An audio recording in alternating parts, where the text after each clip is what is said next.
नमस्कार, मैं हूं मयूरी श्रीवास्तव। आप देख रहे हैं सी न्यूज भारत। वक्त हो गया है न्यूज बुलेटिन का, जिसमें हम जानेंगे कहां बंद पत्थर खदानों में जमे जल से पेय जल व सिंचाई और मछली पालन के लिए किया जाएगा प्रयोग, कहां सीएलजी समूह की बैठक हुई, कानून व शांति व्यवस्था बनाए रखने पर हुई चर्चा। इसके साथ ही जानेंगे कहां तिरंगा यात्रा निकाली गई, जिसमें ग्रामवासी भी हुए शामिल।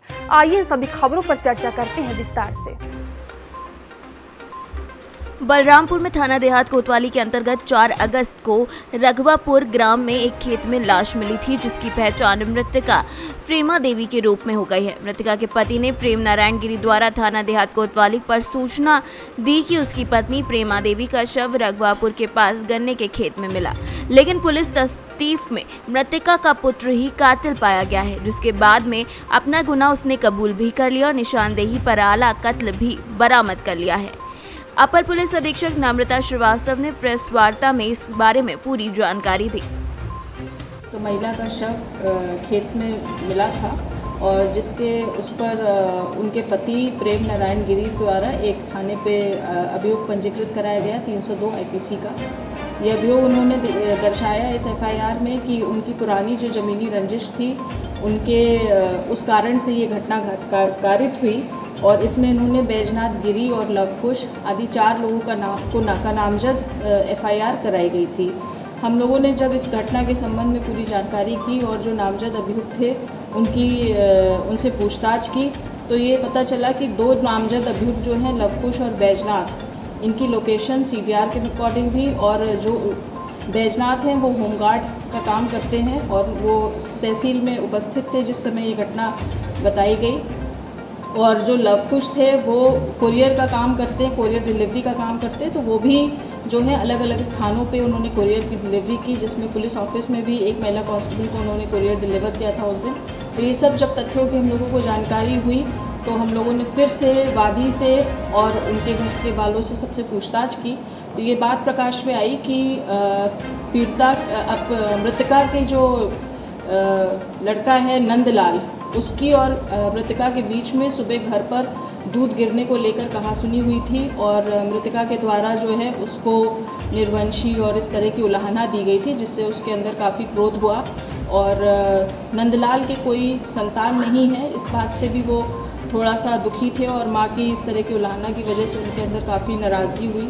तो इतना सब सुबह घटना होने के बाद महिला जो है वो घास काटने के लिए चली गई और परिवारजनों ने द्वारा बताया गया कि वो 2 बजे से फिर वापस घर नहीं आई थी। तो घास जहाँ काट रही थी वहीं पे नंदलाल के द्वारा पूछताछ में बताया गया कि वो गए और उन्होंने लाठी से वहाँ पे उन पर प्रहार किया, जिसपे उनके सर पे चोट आई और फिर उनको वहीं घास जहाँ काट रही थी वहीं छोड़कर वो वापस घर पर आ गए। उसके बाद जब घर पे महिला नहीं पहुँची तो घर वालों ने भी खोजने का प्रयास किया। नंदलाल भी उनके साथ गए, परंतु उनके द्वारा जो है उसको घर वालों को नहीं बताया गया कि किस किस तरह से उन्होंने घटना की है। और बाद में सुबह के समय 6 बजे करीब शव उनको बरामद हुआ परिवार वालों को। ये बात उन्होंने घर वालों से भी छुपा कर रखी और उनके पिता के द्वारा अपनी पुरानी रंजिश का आधार बनाते हुए एफआईआर पंजीकृत कराई गई। अब तक की पूरी जांच की गई है, उसमें यही चीज़ तथ्य में आई है कि माँ से नाराज़गी को लेते हुए नंदलाल के द्वारा अपनी मां की हत्या की गई है। नंदलाल को न्यायालय में पेश किया जा रहा है। बलरामपुर से सी न्यूज संवाददाता संदीप की रिपोर्ट।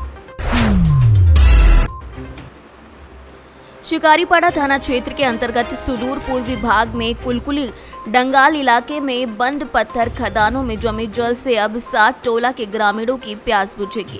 जिला प्रशासन दुमका और स्थानीय विधायक नलिन सोरेन के सुदूरगामी सोच से ये परियोजना धरातल पर उतरी है। इस संबंध में उपायुक्त दुमका रविशंकर शुक्ला ने कहा कि खदानों में जमे हुए पानी का उपयोग मछली पालन और सिंचाई के साथ साथ लोगों को शुद्ध पेयजल उपलब्ध कराने के लिए भी किया जाएगा और आने वाले समय में शिकारीपाड़ा प्रखंड के कई जगहों पर ये योजना लागू भी कराई जाएगी। वहीं स्थानीय विधायक नलिन सोरेन ने ये भी कहा कि इस क्षेत्र में पेयजल की उपलब्धता की समस्या हमेशा से रही है, लेकिन अब आगे इसका निदान जल्द ही कर दिया जाएगा। दुमका से सी न्यूज संवाददाता सद्दाम हुसैन की रिपोर्ट। छोटा दाऊदपुर जिले के जेतपुर पावी गांव में जेतपुर प्राथमिक तालुका शाला द्वारा हर घर तिरंगा तिरंगा यात्रा 2022 निकाली गई, जिसमें स्कूल के बच्चे, शिक्षक और स्कूल के आचार्य प्रतीक भाई हाजिर रहे। साथ ही साथ वंदे मातरम, भारत माता की जय के नारे भी लगाए गए। गुजरात से सीनियर संवाददाता मुजफ्फर ढाबावाला की रिपोर्ट। बयाना पुलिस कोतवाली परिसर में पुलिस और सीएलजी समूह की बैठक के साथ शांति समिति और सुरक्षा सखी समूह और ग्राम रक्षक दल की बैठक हुई, जिसमें कानून और शांति व्यवस्था, सामाजिक सौहार्द और आपसी भाईचारा बनाए रखने पर चर्चा करते हुए परस्पर सहयोग का आह्वान किया गया। बैठक में पुलिस कोतवाली प्रभारी हरिनारायण मीणा सहित सीएलजी समूह के सदस्य और कस्बे के गणमान्य नागरिक और विभिन्न धर्म के समुदाय के प्रमुख लोग मौजूद रहे। बैठक में उपस्थित सभी लोगों ने आपसी भाईचारा और सामाजिक सौहार्द बनाए रखने का संकल्प दोहराते हुए कानून और शांति व्यवस्था को बनाए रखने में पुलिस और प्रशासन का सहयोग करने का भरोसा दिलाया। ये बैठक मुहर्रम और रक्षाबंधन के त्योहार को देखते हुए आयोजित की गई थी। इस्लामी पर्व मुहर्रम और रक्षाबंधन को मद्देनजर रखते हुए आज थाना परिसर में सीएलजी की मीटिंग का आयोजन किया गया। सीएलजी की मीटिंग के साथ साथ शांति समिति, सुरक्षा सखी, ग्राम रक्षक दल, इनकी मीटिंग रखी गई। त्यौहार के संबंध में और लोगों से वार्ता की गई है। त्यौहार शांति और सौहार्दपूर्ण वातावरण में मनाने और शांति व्यवस्था बनाए रखने की लोगों से अपील। भरतपुर से सीनियर संवाददाता लोकेंद्र शर्मा की रिपोर्ट। जिला शाजापुर, तहसील सुजालपुर, ग्राम पंचायत टपका वसंतपुर में आयोजित तिरंगा यात्रा निकाली गई, जिसमें ग्रामवासी भी शामिल हुए और सभी स्कूल के बच्चे भी सम्मिलित हुए। सुजालपुर से सीनियर संवाददाता राजकुमार धाकड़ की रिपोर्ट। उत्तर प्रदेश के जनपद हापुड़ में शनिवार को जिला पंचायत सभागार में जिला पंचायत अध्यक्ष रेखा नागर के जन्मदिन पर एक कार्यक्रम का आयोजन किया गया। जिला पंचायत अध्यक्ष रेखा नागर का जन्मदिन केक काटकर बड़े ही धूमधाम से मनाया गया। इस अवसर पर भाजपा के जिला अध्यक्ष उमेश राणा ने बताया कि जिला पंचायत अध्यक्ष रेखा नागर ने इस पूरे एक साल में बहुत जगह विकास के कार्य सही पूर्ण करवाए हैं। इसके बाद इसी क्रम में भाजपा जिला अध्यक्ष उमेश राणा ने जिला पंचायत अध्यक्ष को जन्मदिन की बहुत बहुत शुभकामनाएं दी और उनके उज्जवल भविष्य की कामना की। हापुड़ से सीनियर संवाददाता सचिन सागर की रिपोर्ट। कन्नौज जनपद के छिबरामऊ निगम मंडी के गला आलू व्यापारी संघ के अध्यक्ष अनुज गुप्ता जॉनी के आज़ादी के अमृत महोत्सव मनाने को लेकर ये संकल्प लिया गया कि हर घर में तिरंगा फहराकर आज़ादी का जश्न मनाया जाए, जिसको लेकर अनुज गुप्ता जॉनी ने पश्चिमी बाईपास से तिरंगा झंडा बांटने का शुभारंभ शुरू किया। इसके बाद वो कोतवाली में मौजूद उप जिलाधिकारी अशोक कुमार और क्षेत्र अधिकारी शिव कुमार थापा और कोतवाली प्रभारी जयप्रकाश शर्मा को भी तिरंगा झंडा भेंट किए। इसके बाद पूरे नगर में दुकान और मकान पर एक एक झंडा वितरित किया गया, जिसमें पूरे नगर में करीब 10,000 तिरंगा झंडा वितरित किए गए। और अनुज गुप्ता जॉनी ने सभी से अपील की कि सभी लोग अपने अपने घरों में कम से कम एक झंडा जरूर लगाएं, जिससे हर घर में तिरंगा कार्यक्रम को सफल बनाया जा सके। मोदी जी के अभियान के दौरान हर घर तिरंगा पहुंचाने का संकल्प लिया है। आपने कहां से शुभारंभ किया था, कहां तक समाप्त ये किया? पश्चिमी बाईपास से लेकर पूर्वी बाईपास तक झंडा वितरण दुकानों में किया जा रहा है। ऐसे कितने लोगों को आप वितरित करेंगे तिरंगा वितरण? कितने? कम से कम 10,000 लोगों को झंडा वितरण करने का प्रोग्राम सेट किया है। कन्नौज से सीनियर संवाददाता महेश गौड़ की रिपोर्ट। कन्नौज जनपद के छिबरामऊ क्षेत्र के नगला दीलू स्थित सौसैया अस्पताल में बूस्टर डोज का सीएमएस राजेश तिवारी की मौजूदगी में बीजेपी की विधायक और पूर्व राज्य मंत्री अर्चना पांडे के द्वारा फीता काटकर शुभारंभ किया गया। इस दौरान उन्होंने सभी उत्तर प्रदेश की जनता और नगर प्रतिनिधि होने के नाते सभी नगर वासियों से अपील की कि 18 साल से ऊपर सभी नागरिकों को कोरोना से सुरक्षा और बचाव के लिए बूस्टर डोज लगवाने की जरूरत है और कहा कि यशस्वी प्रधानमंत्री और मुख्यमंत्री के द्वारा बढ़ रहे कोरोना वायरस जैसी महामारी से बचने के लिए आज़ादी के अमृत महोत्सव के उपलक्ष्य में देश भर में वयस्क नागरिकों के लिए फ्री बूस्टर डोज का अभियान शुरू किया है, जिसमें सभी जनता से अपील है कि वो ज़्यादा से ज़्यादा बूस्टर डोज लगवाएं, जिससे कि कोरोना जैसी महामारी से बचा जा सके।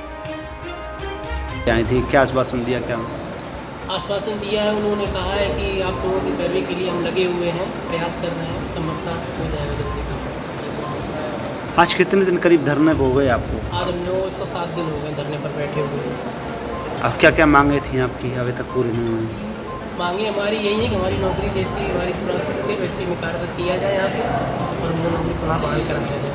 अब वेतन को लेकर क्या? वेतन को लेके हमने जी से बोला था अभी कि मतलब हम लोगों का 6 महीने का मतलब वेतन अभी तक नहीं निकला हुआ है और 7 महीने से हम लोग इतना यहाँ से परेशान है, 7 महीने से हम लोग नौकरी भी अभी तक नहीं माली हम लोग।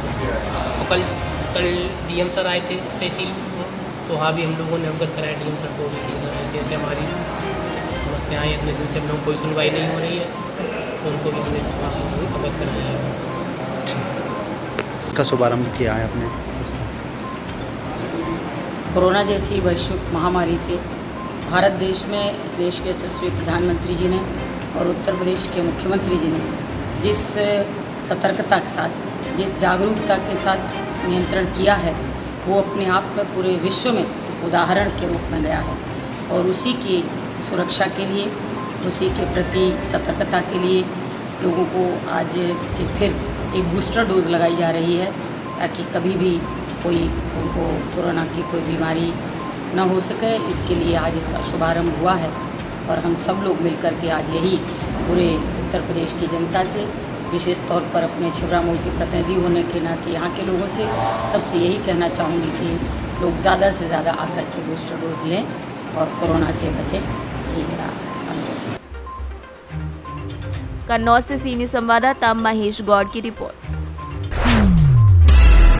नगर पालिका जुन्नारदेव के वार्ड क्रमांक 14 पर स्थित बिरसा मुंडा भवन पर 9 अगस्त विश्व आदिवासी दिवस को मनाने के लिए समाज के प्रबुद्ध जनों की बैठक संपन्न हुई। समाज के प्रेम शाह भलावी ने जानकारी देते हुए बताया कि बिरसा मुंडा भवन मजरी से 9 अगस्त यानी कि मंगलवार को 11 बजे भव्य रैली का आयोजन किया गया है, जिसमें झांकी, सांस्कृतिक नृत्य, ढोल, नगाड़े, आतिशबाजी करते हुए रैली समस्त शहर में भ्रमण करेगी और बाद में शाम को बिरसा मुंडा भवन में समापन होगा, जिसके बाद भवन में विभिन्न प्रकार के प्रोग्राम भी आयोजित किए जाएंगे।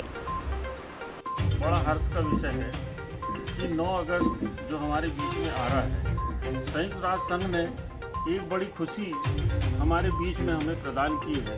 पूरे भारतवर्ष में या पूरे विश्व में यह आदिवासी दिवस के रूप में मनाया जा रहा है, जो कि 9 अगस्त को इस जुन्नारदेव नगर में भी बिरसा मुंडा एक भवन है जहाँ पर सभी हमारे आदिवासी सगाजन इकट्ठे होंगे और यहाँ से गाजे बाजे के साथ हमारे इष्ट देव बड़ा देव की स्तुति करेंगे और उसके बाद यहाँ से झांकी के रूप में पैदल, साथ में हमारे गाजे बाजे जो हमारे रमडोल हुआ करते हैं, साथ में हमारे वो जो वाद्य यंत्र होते हैं, ये सारे के सारे लोग, पूरे के पूरे लोग हमारा पूरा जुन्नारदेव नगर में अपनी खुशियाँ बांटते हुए हमारे आदिवासियों के बीच में रैली के रूप में पूरा नगर भ्रमण करते हुए पुनः इसी स्थान पर बिरसा मुंडा भवन में वापस आएंगे।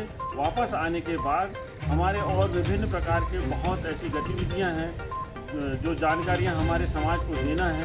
तो हमारा पूरा समाज एकत्रित होकर यहाँ पे सांस्कृतिक कार्यक्रम की भी प्रस्तुति यहाँ पे देगा। इस प्रकार से हमारा यह कार्यक्रम संपन्न होगा। आज की यह जो बैठक रखी गई है वहाँ इसी विषय पे हमारा पूरा फोकस था और यह बैठक हमारी इसी विषय को लेकर संपन्न हुई है। Thank you sir. जुन्नारदेव से सीनियर संवाददाता वीरेंद्र अग्रवाल की रिपोर्ट। भोपाल से मां विजयासन धाम सलकनपुर दर्शन करने के लिए आए भक्तों की गाड़ी अनियंत्रित होकर भैरव घाटी के पास पलट गई। घटना में 8 लोग घायल हो गए हैं। इनमें से 14 वर्षीय बालिका को ज्यादा चोटें आई हैं, 7 अन्य लोग सामान्य हैं। गाड़ी पलटने का कारण ब्रेक फेल होना बताया जा रहा है। घटना की सूचना मिलते ही पुलिस टीम ने मौके पर पहुंचकर घायलों को अस्पताल पहुंचा दिया है। सीहोर से सीनियर संवाददाता चंद्र सिंह बागवान की रिपोर्ट। फिलहाल इस न्यूज बुलेटिन में इतना ही। देश दुनिया की तमाम खबरों के लिए देखते रहिए सी न्यूज भारत।